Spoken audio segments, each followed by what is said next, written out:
પત્ર એને પ્રમાણમાં તુલનામાં ઓછા ખાધા છે. આપણા ઋષિમુનિઓએ મૂળ બહુ ખાધા છે, એટલે એની વાતોમાં મૂળ તત્વ છે.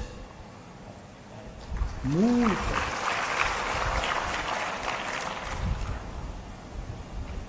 એટલે શતાબ્દીઓ પહેલા, યુગો પહેલા વનની અંદર રહેનારા આપણા ઋષિમુનિઓનું ચિંતન હું કાલે જ વિચારતો હતો કે આ વિચાર કેમ આવ્યો હશે.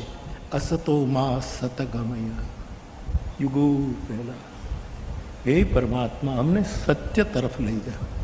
આ કલ્પના કરો તો આપણે બોલી નાખીએ છીએ આ વાક્ય એટલે આપને સામાન્ય થઈ ગયું છે.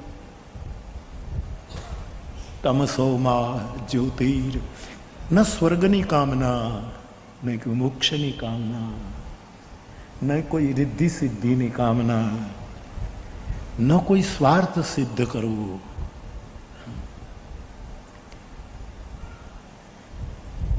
અમને મૃત્યુમાંથી તો અમૃત તરફ લઈ જા. મૃત્યુથી અમને દૂર કર અને અમૃતમાં અમને સ્થિર કર. ત્રંબ્યકમ જજામહે સુગંધિમ પુષ્ટિમ વર્ધનમ ઉર્વારુકમિવ બંધનાત મૃત્યોર મુક્તિ. મૃત્યુથી અમને મુક્ત કર અને અમૃતની સાથે અમને જોડી દે. આ વિચારોને અહોભાવ વ્યક્ત કરવાના છે. અને આ વિચારોને આપણે સમજી શક્યા નહીં, અથવા તો આવા વિચારો આપનાર તરફ આપણે જરાક ઉપેક્ષા સેવી એની ક્ષમા યાત્રા કરવા માટે નીકળ્યો છે. હે મહાપુરુષો, હે સદગુરુઓ, હે બુદ્ધ પુરુષો, અમે તમને બરાબર ઓળખી ન શક્યા, એટલે મારી ક્ષમા યાત્રાનું આ બીજું પગથિયું છે.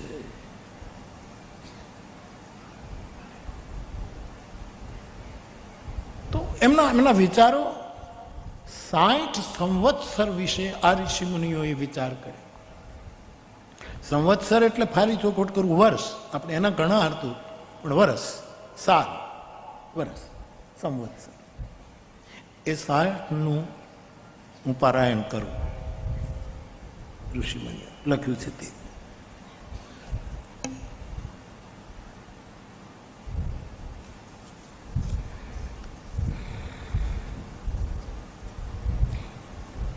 સંવત્સર એટલે 12 માસ જેટલો સમય. વર્ષ, શક, સાલ.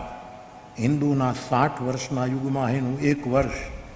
શકમાં 60 સંવત્સરનો એક સમૂહ બનાવી તેના એક એક વર્ષને સંવત્સર જેવા 60 નામ આપેલા છે. ખાલી વાંચી જાઓ. 1 પ્રભવ સંવત્સર. પ્રભવ એને બ્રહ્મ સંવત્સર. પ્રભવ એટલે બ્રહ્મા ઉત્પન્ન કરે છે આ સૃષ્ટિનો કરતા. એને પ્રભવ સંવત્સર કહે છે. ગીતામાં પણ કૃષ્ણ કહે છે પ્રભવ પ્રલય સ્થાનમ નિધાનમ બીજમ અવ્યયમ ગતિર ભર્તા પ્રભુ સાક્ષી નિવાસ શરણમ સુરત. પ્રભવ પ્રલય. તો એક સંવત્સરનું નામ આપણે ત્યાં છે. એક એવું વર્ષ આપણે ત્યાં ગણતરીમાં લેવાયું જેનું નામ હતું પ્રભવ. બીજો વિભવ. વિભવ એટલે પાલન કરવું. તુલસીદાસજી આ વૈદિક શબ્દોને પોતાના માનસમાં લેતા એવું કહે છે ભવ ભવ વિભવ. ભવ ભવ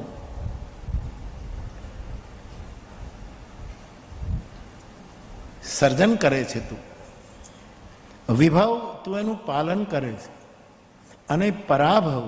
પરાભવ એટલે પરાજય નહીં. પરાભવ એટલે હું વારંવાર કહું છું કે અનાવશ્યક વસ્તુનું નિર્માણ કરવું નવનિર્માણ માટે, એને પરાભવ કહે છે.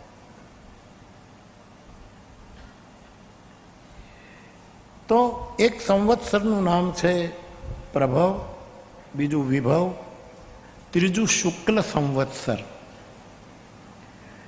ચોથું પ્રમોદ સંવત્સર. આના અર્થો મને બીજી રીતે કરવાની. પ્રમોદ સંવત્સર આ તો ગણનામાં છે શાસ્ત્રોમાં, પણ હું ને તમે ઘરના 5 જણા શાંતિથી બેઠા બેઠા આનંદ પ્રમોદ અને વિનોદ કરતા હોઈએ ને, દાળ રોટલો ખાઈને, એ પ્રમોદ સંવત્સર. આ યુગો પહેલા આપણે ક્યાં જઈશું સાહેબ? આટલું પાછું કેમ જવાશે આપણે?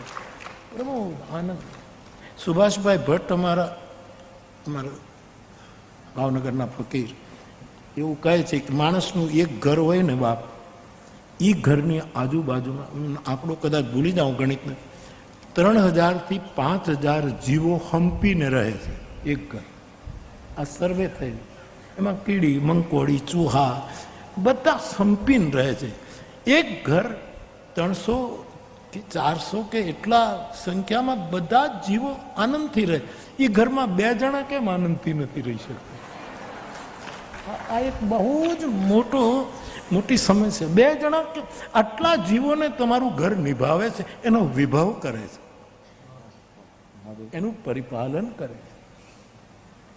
અને એમાં આપણે 2-3 જણા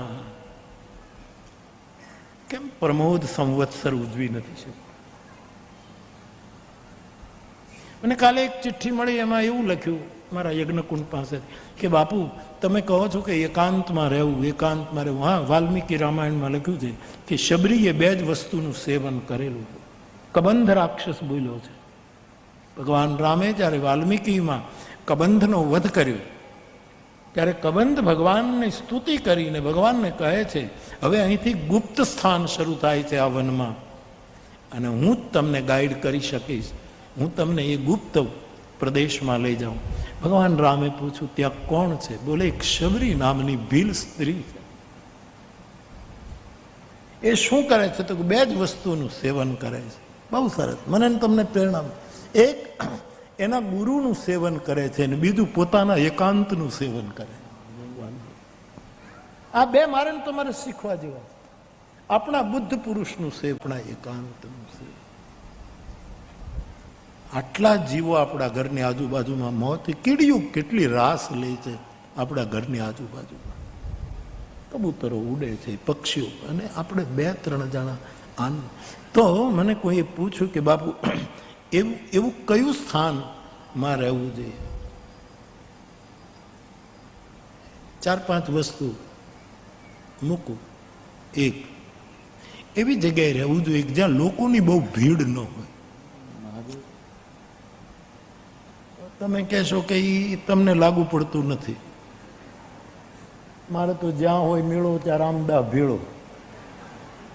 ભીડ હોય જ, પણ સાધુએ ભીડની વચ્ચે એકાંત શોધી લેવાનું હોય.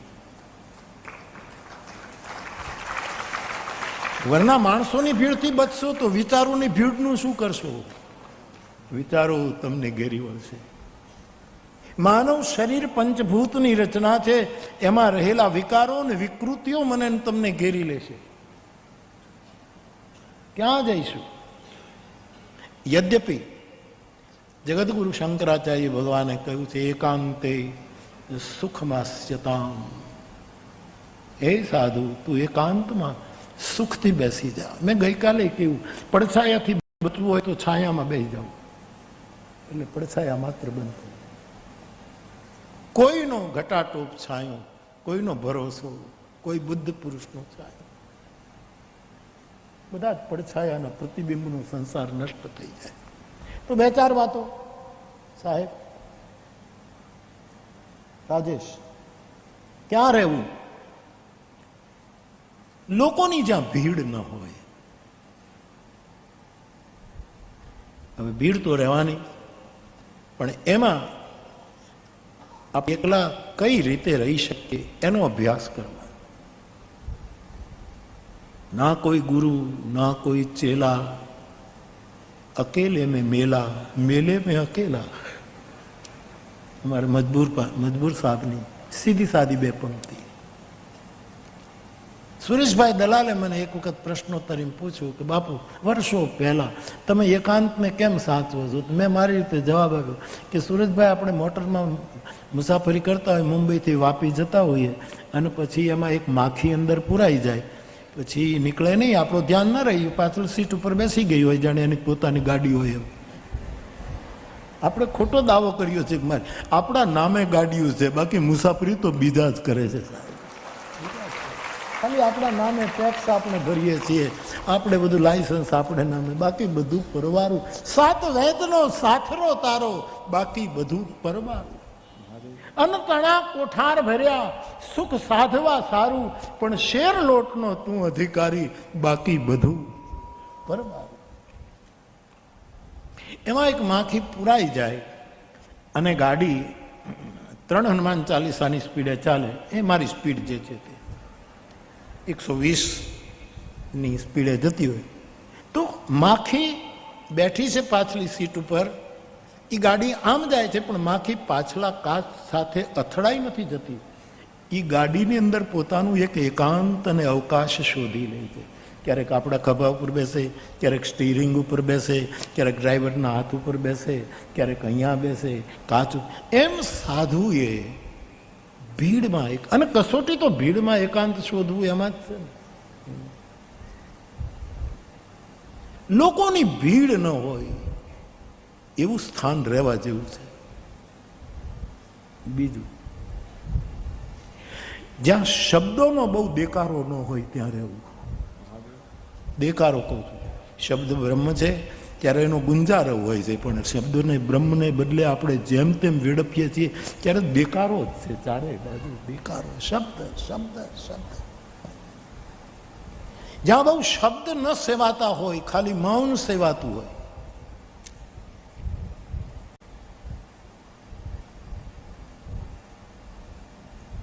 આ બીજી વસ્તુ. ત્રીજી વસ્તુ, સંબંધોની મજબૂરી ન હોય એવી જગ્યાએ રહે. આપણે એવી જગ્યાએ રહી છે કે એકાબીજાને સંબંધોના લીધે મજબૂર થવું પડે છે. રિશ્તો કા જો બંધન હૈ, આપણે ડિસ્ટન્સ રાખીને ક્યાં જીવી શકીએ? અને રાખો તો એમ કે તમે તમને બોલાવતા નથી, બીજાને તો કેવા ફોન ઉપર વાતો કરો છો, અમને તો બોલાવતા નથી. આ સંબંધોની મજબૂરી.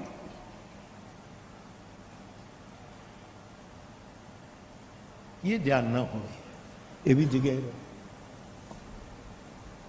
અને ચોથું, મહત્વાકાંક્ષાની ઝાડ ન બિછાવી હોય. મારે હવે આ કરી લેવું, મારે હવે આ કરી લેવું, મારે હવે આ કરી. મહત્વાકાંક્ષા, આ 4 વસ્તુને બરાબર સમજીને જો રહીએ તો નાનકડા એવા ઘરમાં આપણે પ્રમોદ સંવત્સર ઉજવી શકીએ. થોડોક વિચાર કરજો સાહેબ, આવું થઈ શકે. ભગવાન બુદ્ધને જ્ઞાન થઈ ગયું, પછી બોલતા બંધ થયા. એટલે કોઈ એને પૂછ્યું કે તમે નહીં બોલો, તમને મળ્યું, તમે વેચો, બોલ. તો કે ના ના, એ જે મને સમજી શકશે, મારું મૌન પણ સમજી શકે, નહીં સમજી શકે એનું બોલીશ તોય કાંઈ સમજવાના નથી. પછી એક શિષ્ય કહ્યું કે કદાચ ઘણા એવા પણ છે કે જેને સમજવું છે છતાં અવસર નથી મળતું, એના માટે તો તમે બોલો. એ જ્યારે આવી પરિસ્થિતિ હોય ત્યારે બુદ્ધ પુરુષો મૌનમાંથી બોલે છે. એના મૌનમાંથી બોલે છે. શબ્દનો શોર નથી, ધડબડાટી નથી. ભમરા જેમ ગુંજારો કરે એમ શબ્દનો ગુંજારો. એવી જગ્યાએ રહેવું. સંબંધોનું બંધન ન હોય. બહુ કઠિન છે, બહુ કઠિન. और हम खड़े खड़े उम्र का चढ़ाव उतार देखते रहे, कारवां गुजर ગયા ગુબાર દેખતે રહે. ગોપાલદાસ નીરજ કહે છે, એક ઉંમરનો ચઢાવ પણ જોયો અને ઉંમરની હવે ઉતરતી નિસરણી પણ જોઈ, અને કારવા જતા જ રહે છે. આ જગતનું બધું ચાલતું, ગુબાર દેખતે. પછી મીરા વિખરાયાની ધૂમ, ગુબાર દેખતે રહે. રમેશ કહે, હવે તારો મેવાડ મીરા છોડશે. હવે મેવાડ મીરાની ધૂળ થઈ, કારવા ગુજર ગયા. ત્યાં સંબંધોની કેદ ન હોય, જેલ ન હોય. સંબંધો રાખવાના, બંધન નહીં. પ્રમાણિક ડિસ્ટન્સ સાધકોએ, સાધુએ. એક શેર કહું જયભાઈ,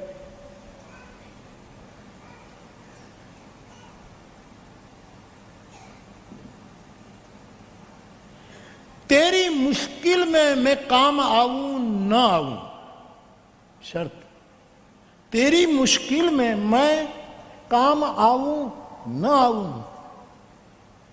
लेकिन जरूरत पड़े तो आवाज लगा देना, तुम्हें अच्छा लगेगा. બાકી હું કામ આવું ના આવું, મારું નામ લેજે, મને બોલાવજે, એ કઈ નક્કી નથી. આવો સંબંધ રાખો.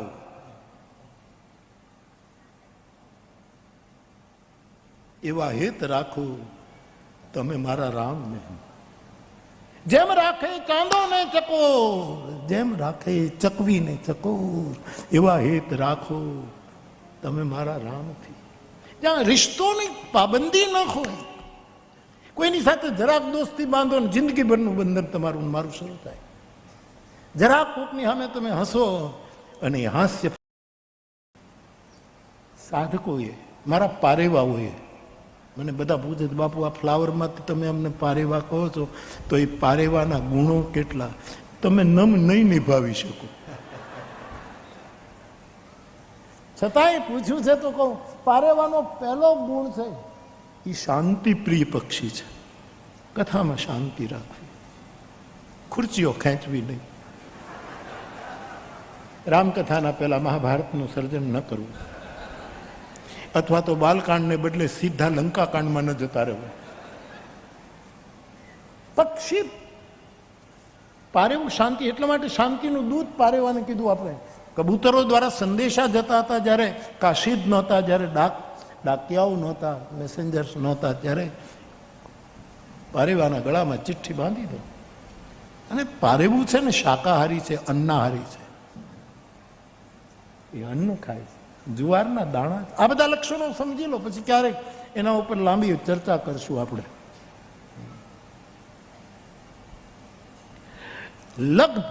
લગભગ પારેવાને તમે ચણ નાખો ત્યારે બધા પોતપોતાના ચણમાં મસ્ત એકાબીજા લડતા નથી. હવે કળિયુગના પારેવાનું કંઈ કહેવાય નહીં, બાંહેધરી લેવી મુશ્કેલ છે એ તો કદાચ. અને બે પારેવા કેવા પ્રમોદ સંવત્સર ઉજવતા હોય, મંદિરના કોટ ઉપર, ધજા ઉપર, બે જણા એકબીજાની ચાંચમાં ચાંચ પરોવી અને જીવનના કેવા પ્રમોદ સંવત્સરો ઉજવતા હોય.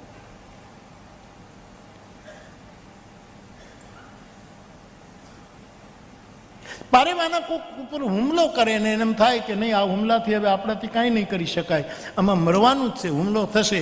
ત્યારે પારેવું એનો પ્રતિકાર ન કરે, એને દોષ ન દે, એના ઉપર આરોપ ન લગા, ખાલી આંખો બંધ કરી દે. ઉદાસીન નિત રહીએ ગોસાઈ, તુલસી કહે ઉદાસીન રહો.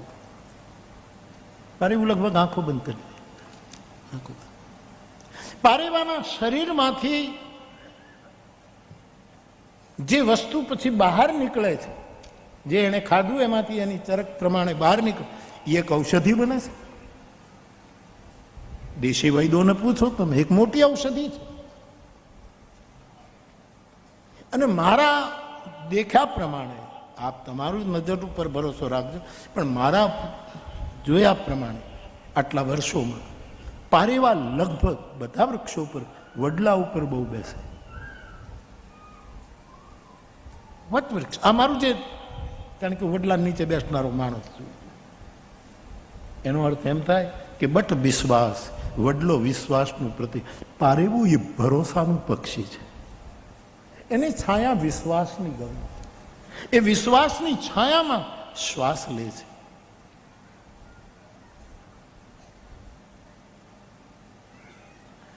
મીન પિયાસી એ લખ્યું ત્યારે પહેલું એને પારેવું યાદ આવ્યું.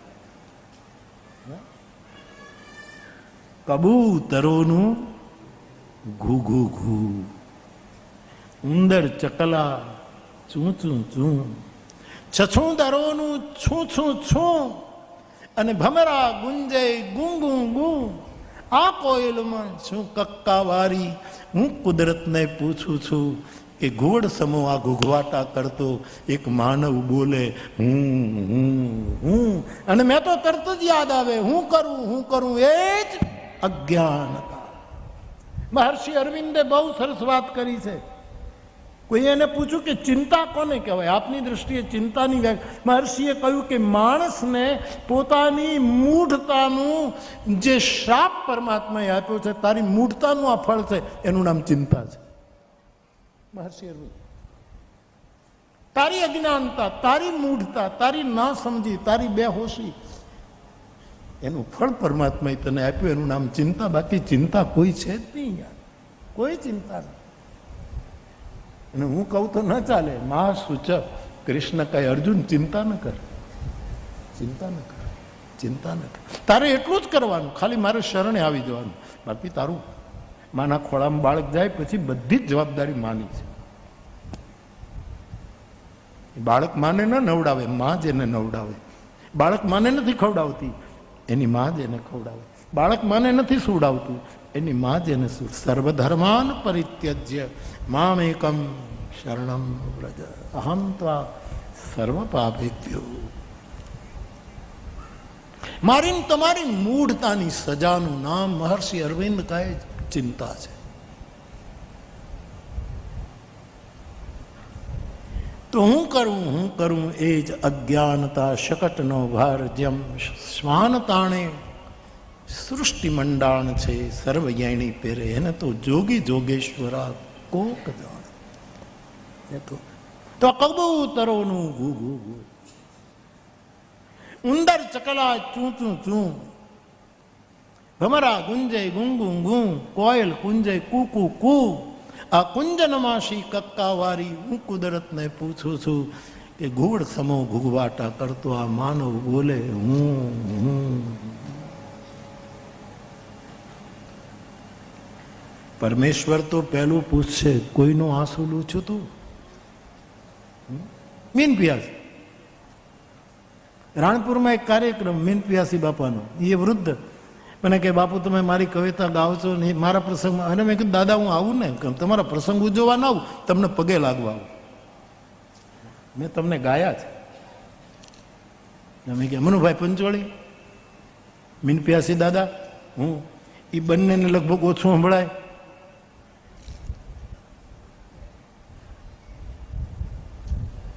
એટલે મીન પિયાસી બાપાએ ઉદ્ઘાટક પ્રવચન કર્યું. એમાં કીધું કે મોરારી બાપુ વ્યાસપીઠ ઉપરથી મારી કવિતા બહુ ગાય છે, કબૂતરોનું ઘૂ ઘૂ ઘૂ.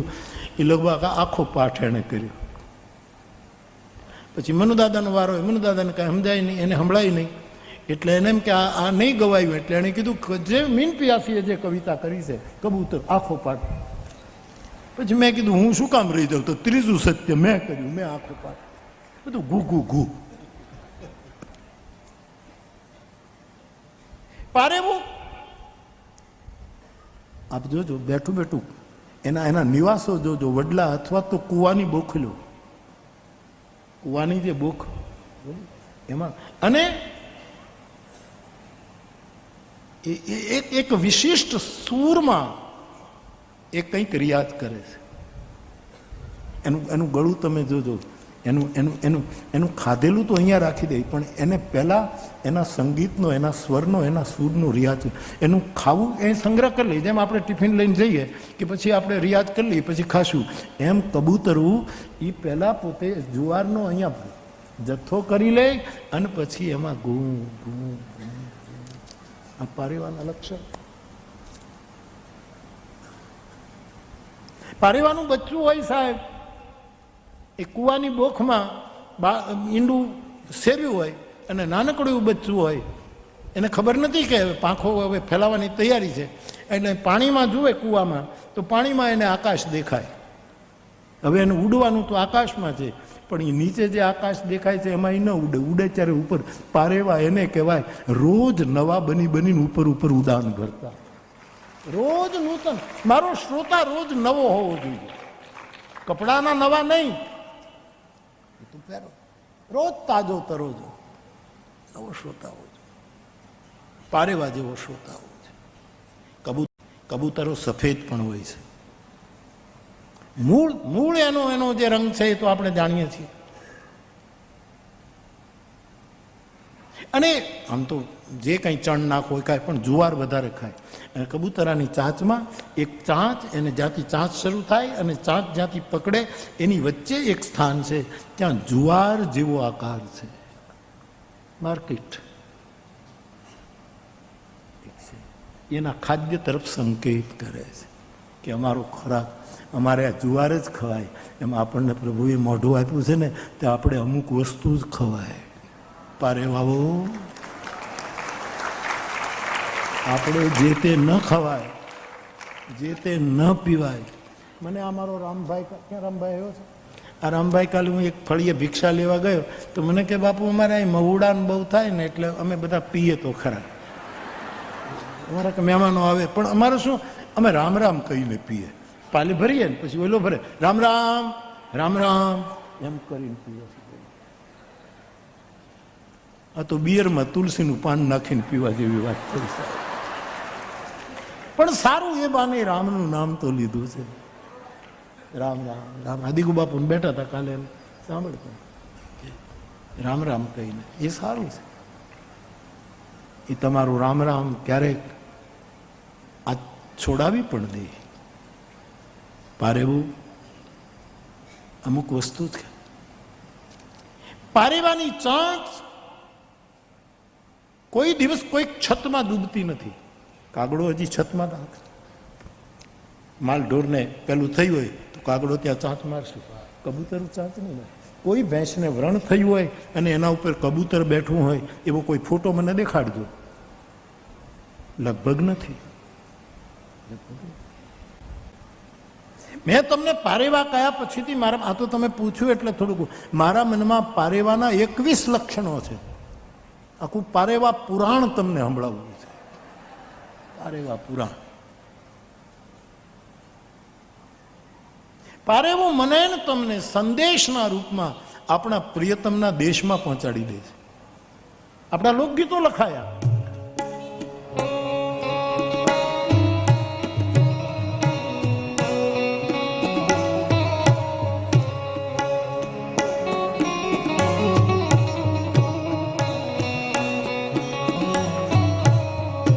એક વખત બકાભાઈ, ઓ બકાભાઈ, આમ જો ને, તરણેતરના મેળામાં વર્ષો પહેલા આ લોકગીત બહુ ગવાતું. તરણેતર પારેવડા, નિર્દોષ દીકરીઓ, નિર્દોષ છોકરાઓ જે તરણેતરના મેળામાં પોતાના રાસ રજૂ કરતા હોય.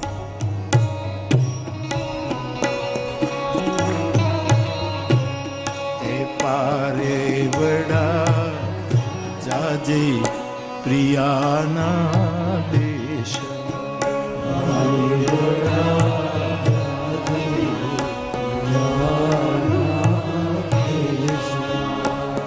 તરણેતરના મેળાનો આપણો લોક ગાયક, આપણો લોક વર્ણ જયારે ત્યાં એ 3 દિવસનો તરણેતરનો મેળો જયારે થાન બાજુ ઉજવે છે ત્યારે એને કોને સંદેશો મોકલો? પ્રિયા. પ્રિયા એટલે કોણ? પ્રિયાજુ, રાધાજી.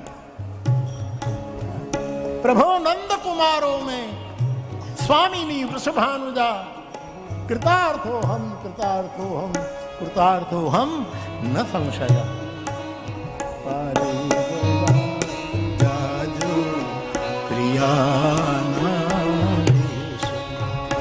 વૃંદાવનમાં એક સાંઈ થયા, સાંઈ કોકી.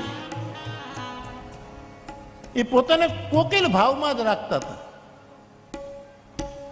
અમુક સ્થિતિએ પહોંચેલા મહાપુરુષ. એના સ્થાનમાં હું 2-3 અમારો આ નવસારીનો પ્રેમ પરિવાર જે છે એ એમને બહુ માને એટલે એને લીધે પણ મને ત્યાં જવાનું થયું. એનું એક જ કારણ, એક જ વાત, એ રામનો સંદેશો, પોતે પુરુષ છે, એક સાધુ છે, પણ રામનો સંદેશ કોયલ બની અને સીતાજીને અશોક વાટિકામાં મોકલે. અશોક વાટિકામાંથી રામનો સંદેશ દંડકારણ્યમાં મોકલે. આખી જિંદગી એની સાધના જ આ હતી. પ્રિયા પ્રિયતમને સંદેશ પહોંચાડવાની સાધના.